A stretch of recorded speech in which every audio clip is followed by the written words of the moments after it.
Hello everybody and welcome back to Mindful ASMR.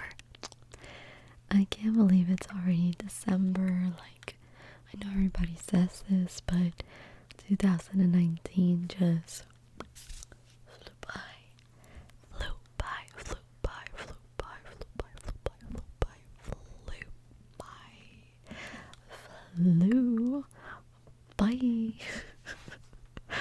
Oh my god, I'm my brain is just out. It's the last month of the year, so my brain is just out of it. It's the holidays, the family, it's New Year, and my brain is just like and actually, next month is my birthday, and I'll be turning 25. I'm not looking forward to it. I'm gonna have a quarter-life crisis. As you can see, I'm already going through the crisis, so bear with me, please.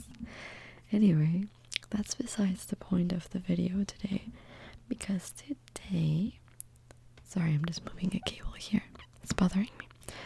So today, we are reading a Christmas story that hopefully you'll all appreciate, even if you don't celebrate Christmas.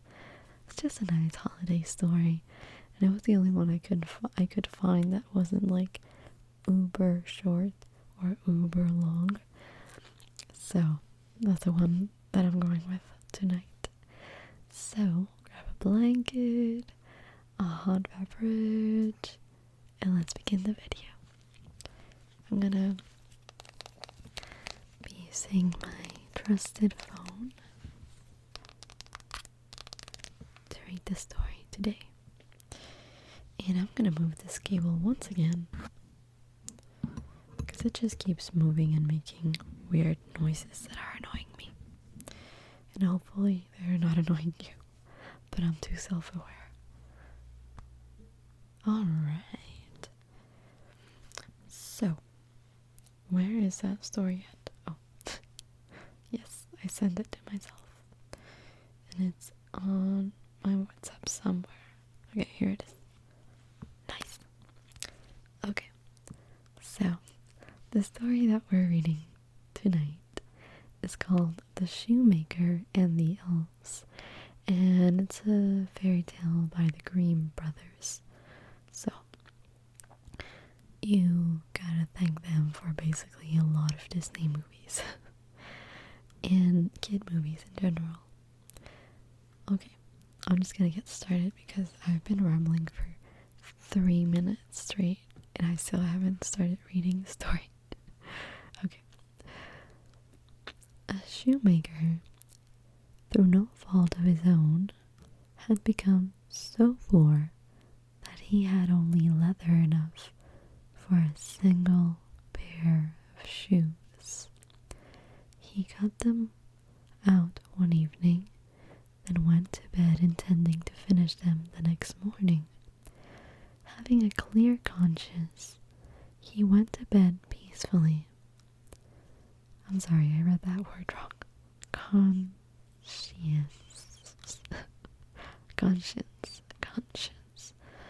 Having a clear conscience. Alright, you got me. He went to bed peacefully, commended himself to God, and fell asleep.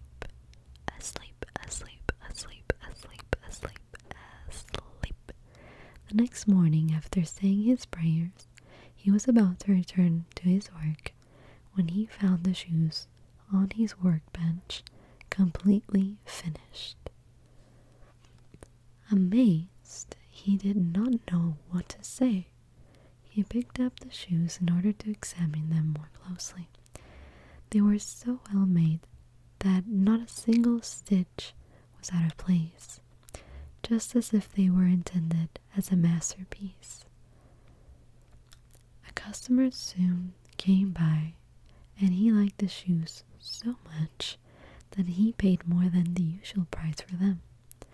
The shoemaker now had enough money to buy leather for 2 pairs of shoes. That evening, he got them out, intending to continue his work the next morning with good cheer.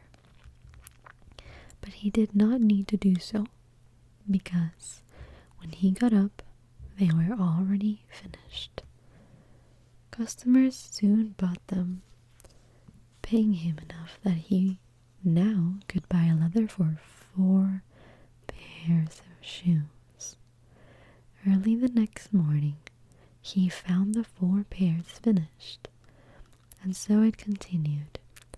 Whatever he cut out in the evening was always finished the following morning. He now had a respectable income, and with time became a wealthy man. One evening, shortly before Christmas, just before going to bed, and having already cut out a number of shoes, he said to his wife, "Why don't we stay up tonight and see who is giving us this helping hand?" His wife agreed to this and lit a candle. Then they hid themselves behind some clothes that were hanging in the corner of the room. At midnight, 2 cute little naked men appeared.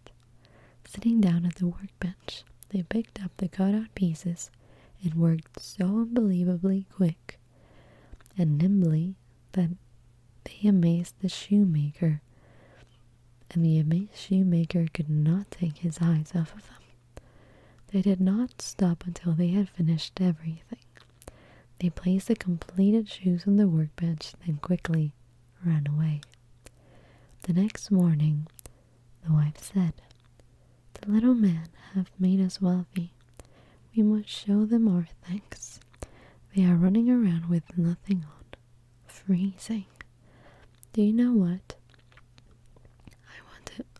I want to sew some shirts, jackets, undershirts, and trousers for them, and knit a pair of stockings for each of them, and you should make a pair of shoes for each of them." The husband said, "I agree." And that evening, when everything was finished, they set the presents out instead of the unfinished work. Then they hid themselves in order to see what the little man would do. At midnight, they came skipping up, intending to start work immediately. When they saw the little shoes instead of the cut-out leather, they at first seemed puzzled.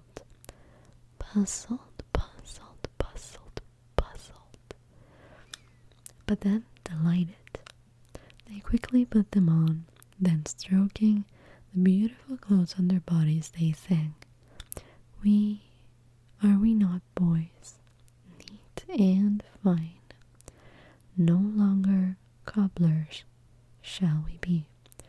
Then they hopped and danced about, jumping over chairs and benches. Finally, they danced out of the house, and they never returned. But the shoemaker prospered, succeeding in everything that he did. And that's it. The end. I hope that you guys enjoyed that story. I know it was a quick one, but like I'm telling you, it was one of the only ones I could find that was like 10 minutes long-ish. But anyway, I hope that was long enough to help you fall asleep or relax or just have a good time.